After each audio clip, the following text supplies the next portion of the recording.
Halo guys, apa kabar kalian? Mimin harap kalian baik-baik aja. Di video kali ini, kita akan melanjutkan pembahasan manhwa. Muridku adalah penjahat part ke-25. Seperti biasa, bagi kalian yang baru aja mampir di channel ini, jangan lupa untuk tekan tombol subscribe, like, dan juga komen. Dan bagi kalian yang baru aja nonton video ini, ada baiknya kalian tonton dulu video part sebelumnya, agar ceritanya nyambung. Link videonya sudah kami cantumkan di deskripsi video ini, atau kalian bisa cek di playlist. Tanpa berlama-lama, mari kita bahas tuntas. Cerita kita lanjutkan. Di pembahasan terakhir, Yuan dan Luzo yang tengah ada di penginapan merasa dipermainkan oleh penjaganya, yang akhirnya membuat Yuan menampakkan kekuatan aslinya, yang merupakan seorang yang berada di ranah Divine Court.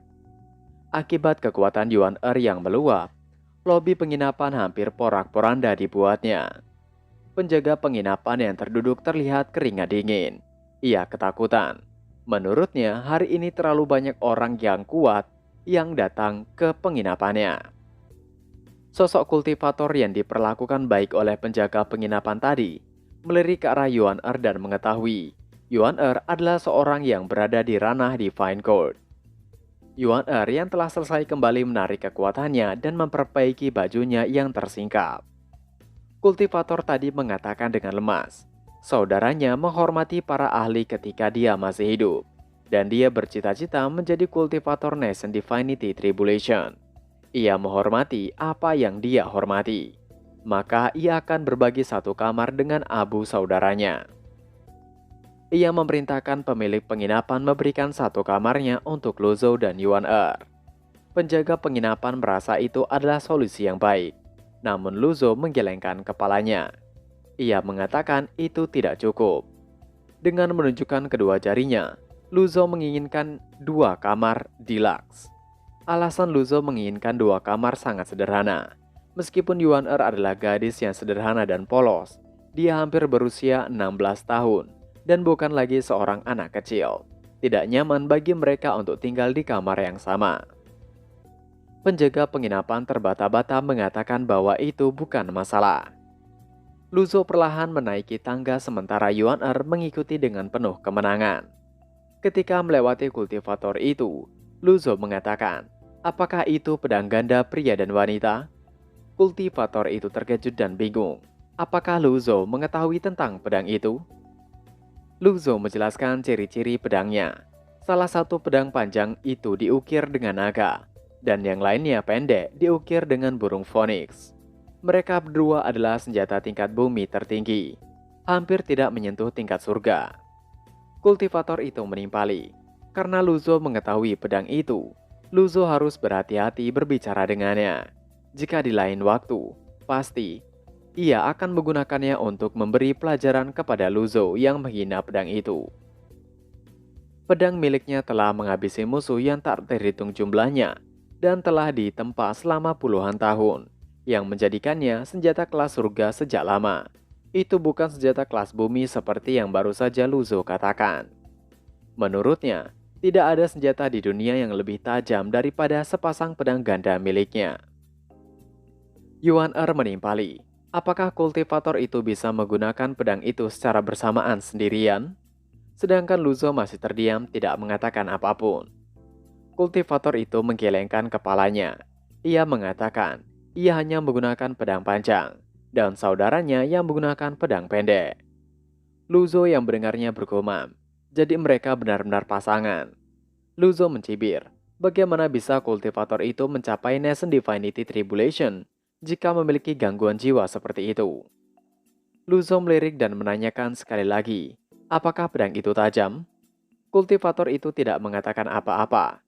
Sebagai gantinya, ia menghunus pedang pendek, yang ujungnya memantulkan sinar dingin begitu pedang itu keluar dari sarungnya. Kemudian, dia memegangnya secara horizontal. Dengan tangan kanannya, dia memotong rambut dari kepalanya dan meniupnya dengan ringan. Rambut jatuh tanpa bobot. Pedang itu terbukti sangat tajam. Kultivator itu mengatakan, pedangnya dapat memotong rambut hanya dengan ketajaman fisiknya semata. Itu adalah pedang yang tak tertandingi di zaman ini. Dengan songong, kultivator itu mengatakan, apakah masih ada pertanyaan? Di sini, sikap kultivator itu tetap tenang selayaknya Luzo. Luzo tiba-tiba teringat senjata Anem, dan berpikir dia mungkin juga mencobanya. Sangat jarang memiliki senjata tingkat surga yang siap untuk mencoba senjatanya. Jika dihancurkan, itu berarti Anem hanyalah seonggok sampah, dan dia tidak akan merasa kasihan membuangnya. Memikirkan hal itu, Luzo perlahan mengangkat tangannya. Dalam sekejap mata, dia sudah memegang pedang yang sangat indah dan kecil.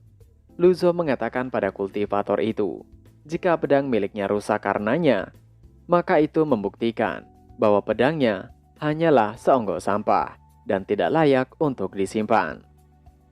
Kultivator itu meminta untuk Luzo tidak mengatakan itu dan tidak perlu melakukannya. Menurutnya, pedang Luzo bagus. Jika pedang Luzo hancur, ia akan merasa bersalah. Tanpa mengindahkan ucapan itu, Luzo mengadu pedang Anemnya. Suara nyaring terdengar di lobi penginapan. Luzo memandang Anem, dan itu tidak rusak, juga tidak ada goresan. Kemudian ia melihat pedang ganda dan menemukan bahwa pedang itu juga utuh. Itu membuatnya bingung. Hasilnya berarti bahwa Anem setidaknya memiliki tingkat yang sama dengan pedang ganda itu. Masalahnya adalah, mengapa itu tidak bisa merusak potongan besi tua di ruang rahasia? Mungkinkah itu lebih cocok untuk mengambil bentuk perisai? Karena bisa berubah menjadi semua jenis senjata.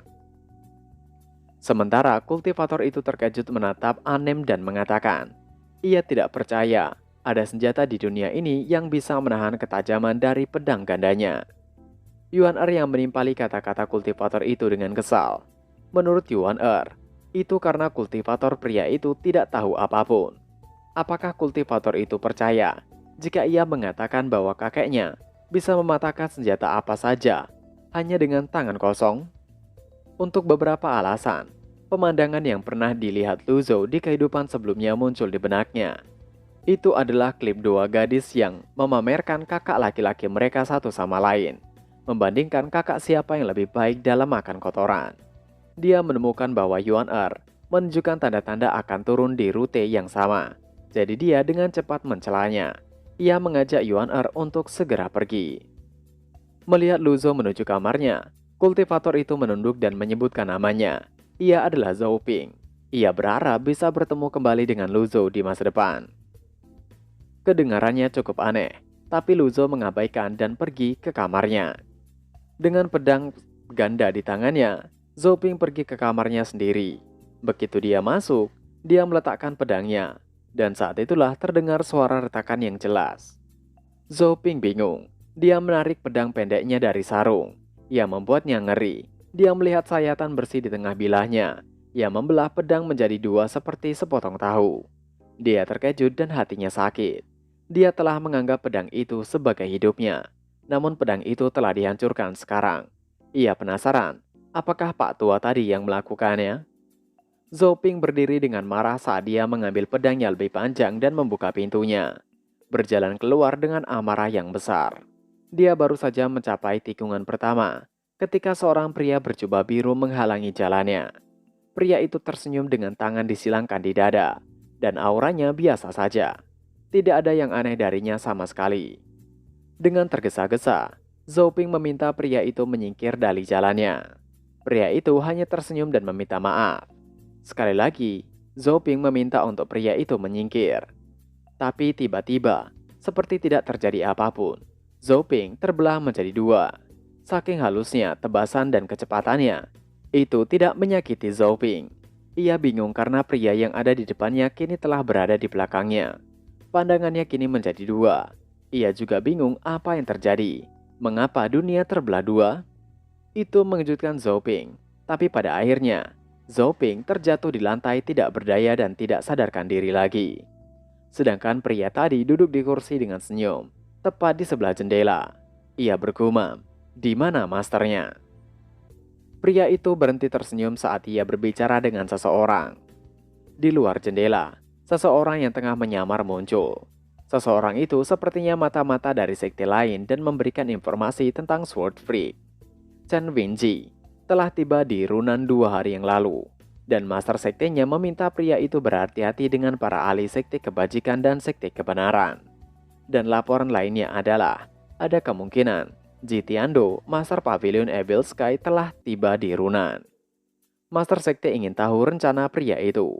Namun pria itu mengatakan itu bukan urusannya. Kata-kata itu membuat seorang tadi langsung pucat ketakutan. Pria itu tersenyum dan meminta untuk orang itu tidak perlu resah. Ia menawarkan untuk ikut duduk bersamanya dan minum teh bersama. Namun karena suasana yang tidak enak, akhirnya seseorang itu meminta izin untuk kembali. Dengan alasan ia perlu melapor kembali pada master sektenya. Pria itu menggelengkan kepalanya tanpa daya, tetapi dia tidak tinggal lama di kamar. Setelah istirahat sejenak, dia berbalik dan melompat ke dalam kegelapan. Pagi selanjutnya, begitu Luzo membuka matanya, dia mendengar suara datang dari luar kamarnya. Kemudian ia mendengar ketukan pintu, yang mana itu membuatnya terbangun. Saat ia membuka pintu kamarnya, ternyata penjaga penginapan bersama dengan seseorang yang terlihat seperti petugas keamanan. Penjaga penginapan menanyakan, apakah Luzo mengetahui siapa yang menghabisi Zhou Ping? Luzo memiliki ekspresi bingung di wajahnya. Ia tidak menyangka Zhou Ping sudah meninggal. Luzo menggelengkan kepalanya tanda tidak tahu. Petugas keamanan yang di belakang penjaga penginapan mengatakan bahwa Zhou Ping adalah master pedang. Jadi orang yang menghabisinya pastilah seorang master juga. Wajar Luzo tidak mengetahuinya. Luzo tidak menanggapi dan dia berbalik untuk melihat ke pintu kamar tempat pria itu tinggal. Dua petugas keamanan berurusan dengan genangan cairan merah di lantai di sana. Di sampingnya ada pedang patah. Sementara itu, dua petugas lainnya menggeledah ruangan itu. Ruangan itu kosong, bagaimanapun sehingga mereka tidak dapat menemukan apapun. Zhou Ping adalah kultivator ahli Divine Court, tetapi dia dihabisi secara diam-diam tanpa melakukan perlawanan. Itu membuktikan bahwa pelakunya kemungkinan besar adalah ahli Nation Divinity Tribulation. Meskipun kematian Zhou Ping tidak ada hubungannya dengan Luzo, fakta bahwa pembunuhnya adalah seorang ahli memberinya firasat buruk. Jika Runan adalah jebakan besar dan dia terlambat mengetahuinya, maka akan sangat sulit baginya untuk melarikan diri. Luzo menanyakan pada petugas tentang Zhou Ping apakah memiliki pesaing. Namun petugas itu meminta untuk Luzo tidak mengajukan pertanyaan tentang hal-hal yang tidak seharusnya ditanyakan. Petugas itu mengatakan dengan sewot. Tanpa basa-basi, Luzo menunjukkan token kekaisaran yang ia miliki dan meminta untuk petugas itu menjawab apa yang akan ia tanyakan. Petugas itu memelototinya dan hampir kehilangan kesadaran ketika dia melihat token itu, dan dia langsung layu karena token yang ditunjukkan Luzo. Petugas itu mengira Luzo berasal dari klan kekaisaran. Dia gemetar dan berlutut di hadapan Luzo. Yuan Er yang baru tiba tanpa basa-basi menanyakan, apakah ia harus mengajar mereka? Luzo tidak menanggapi Yuan Er. Ia meminta petugas itu mendekat dan menanyakan identitas Zhou Ping. Petugas menjawab dengan keringat dingin bahwa Zhou Ping adalah seorang master pedang. Zhou Ping mendapatkan pedang ganda dari menghabisi saudaranya sendiri. Pemerintah juga tidak bisa berbuat banyak karena tingkat kultivasinya cukup tinggi. Luzo juga penasaran mengapa Zhou Ping ada di Runan. Petugas dengan hormat meminta maaf karena ia tidak tahu alasannya. Yuan Er yang penasaran mendekati TKP. Ia membuka dan memeriksanya dengan antusias. Luzo hanya melihat Yuan Er dengan acuh. Dalam hatinya mengatakan bahwa petugas itu hanyalah orang biasa, jarang bersentuhan dengan kasus yang melibatkan kultivator dari Divine Court. Wajar petugas itu tidak mengetahuinya. Setelah Yuan Er selesai memeriksanya, ia kembali pada Luzo dan melaporkan bahwa Zhou Ping dihabisi hanya dengan sekali serangan. Ia mengatakan dengan jelas tempat di mana letak tebasannya dengan ekspresi mengerikan. Luzo hanya mengangguk. Dalam hatinya mengatakan, pelakunya harus ahli pedang yang memiliki senjata kelas surga. Dalam ingatannya, sejumlah orang memenuhi kriteria tersebut. Pelaku yang menghabisi Zhou Ping bisa jadi Sword Freak Chen Wenji, seorang jenius Jiang Anjian, Luo Changqing dari Sekte Luo, atau murid pengkhianatnya, Yu Shangrong. Di luar penginapan, terdengar suara ribut dari orang yang melihat sesuatu di langit. Luzo yang penasaran meminta untuk Yuan Er melihatnya. Mendengar perintah itu, Yuan Er segera melompat untuk melihatnya. Orang-orang di luar mengetahui jika ada kereta terbang dari Heaven Temple. Luzo dan Yuan Er pergi untuk menuju utara kota Runan, arah altar suci. Yuan Er merasa ada seseorang yang mengikuti mereka dari belakang. Luzo tidak mengatakan apapun selain mengangguk. Inilah mengapa dia membawa Yuan Er bersamanya. Dia mengolah slip giok kemurnian tinggi, yang membuat persepsinya jauh melebihi persepsi para kultivator di alam yang sama. Selain itu, dia cerdas, dan dia bisa melindungi dirinya sendiri bahkan jika mereka bertemu musuh yang kuat. Menghemat energi Luzo. Awalnya dia berencana mencari tumpangan untuk pergi ke altar suci. Tapi saat ini, ada seseorang yang mengikutinya. Dia berencana untuk mengurus itu terlebih dahulu. Luzo mengeluarkan senjata asap dan melemparkannya. Asap putih melambung menutupi Luzo dan juga Yuan Er. Setelah beberapa waktu, akhirnya asap itu perlahan menghilang. Orang yang mengikuti mereka akhirnya muncul. Orang itu meminta untuk Luzo tidak pergi dulu. Luzo yang terbatuk karena asapnya sendiri mengatakan, akhirnya muncul juga penguntitnya. Luzo menatap orang itu menanyakan apa yang diinginkannya. Seorang pria muda dengan pedang di pinggangnya berdiri tegak di hadapan Luzo mengatakan bahwa ia ingin membeli sesuatu dari Luzo. Namun Yuan Er yang mendengarnya kesal. Ia mengusir pria itu dengan tidak sabaran. Pria itu tidak menanggapi Yuan Er dan mengatakan bahwa pedang pendek milik Luzo mampu menghancurkan pedang milik Zhou Ping. Ia bersedia membayarnya dengan harga yang lumayan. Luzo sedikit terkejut, namun ia masih berusaha untuk tetap tenang. Ia menanyakan apakah pria itu ada di sana kemarin. Menurut pria itu, ia ingin berbicara dengan Luzo kemarin, tapi ada orang di sana, jadi ia mengurungkan niatnya. Luzo tidak tertarik dan hanya memberikan pertanyaan yang lain. Apakah pria itu sangat menyukai pedang? Dengan bangga pria itu membenarkannya. Menurutnya pedang adalah hidup. Ia mencintai pedang sampai mati. Ia akan menghabisi Zhou Ping dan mengambil pedang gandanya. Tapi ia tidak menyangka Zhou Ping sudah dihabisi orang lain. Sepertinya Luzo tidak tertarik dengan percakapan itu, hingga ia mengeluarkan tunggangannya. Pria itu terkejut keringat dingin saat melihat tunggangan legendaris itu. Dalam hatinya bergumam, mereka memiliki tunggangan legendaris, yang berarti Luzo adalah seorang ahli. Menurut pria itu, walaupun basis kultivasi Luzo rendah, tetapi tetap tidak terlihat sederhana. Pria itu akhirnya mengerti situasinya. Walaupun ia menyukai pedang, ia lebih baik menyukai hidupnya. Dengan sopan, ia memberikan hormat dan mengatakan pada Luzo, altar itu sangat berbahaya. Apakah Luzo masih ingin pergi? Luzo menimpali santai. Dirinya memiliki rencananya sendiri. Dengan segera, Luzo dan Yuan Er menghilang dari tempatnya. Pria itu bingung. Ia memikirkan haruskah ia mengikutinya? Tapi ia khawatir, bagaimana jika ia bertemu dengan iblis tua? Akhirnya, ia memutuskan untuk terbang dan mengikuti mereka. Ia hanya tidak perlu berpartisipasi dalam acara tersebut. Ia hanya akan menguburkan senior tua dan cucunya ketika mereka kembali. Dan chapter pun berakhir. Nah, itu tadi adalah pembahasan manhwa.